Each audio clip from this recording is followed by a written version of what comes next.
And once again, that gets back to leadership because you can take those thoughts, you can even express, but until you start to figure out how you can organize it in a way that does affect change, it's just a conversation.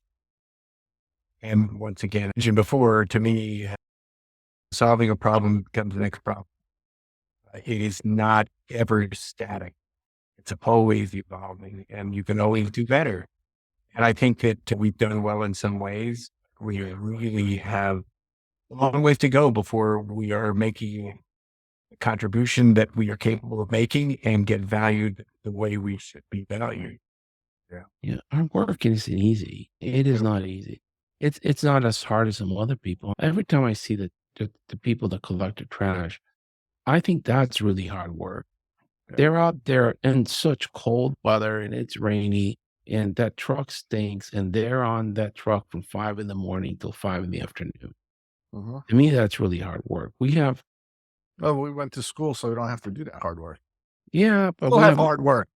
we have many days that are full of joy with the kids and it's fun. Yeah. We, It's we rapid also, fire. And PEDS is We're rapid privileged.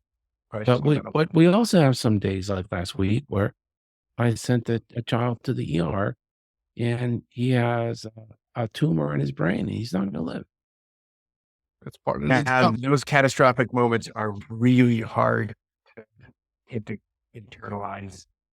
That's the beauty and the resilience that we have.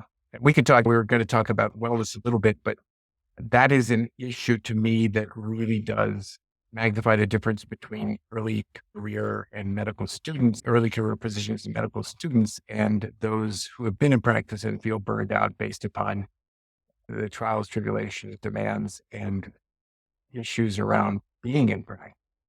Because I think people come into the field with certain intrinsic experiences, expectations, and altruism that can be initially rather, let's say, decimated by the system, the way we practice, the way we educate, and how we deal with each other. And that can be a very, say, difficult transition for many to make. And unless you have that resiliency that we talk about being 1.0, the good old work until you drop doc. And now there's a different context. And it's not that there's any individual that should be vilified. It's not the health system expert. It's not the venture capitalist. It's creating some community around the well-being of physicians and the workforce. You can't isolate us from the workforce. We can leave the workforce if we're effective. That's a whole other conversation we could do another hour about. We'll have Yeah.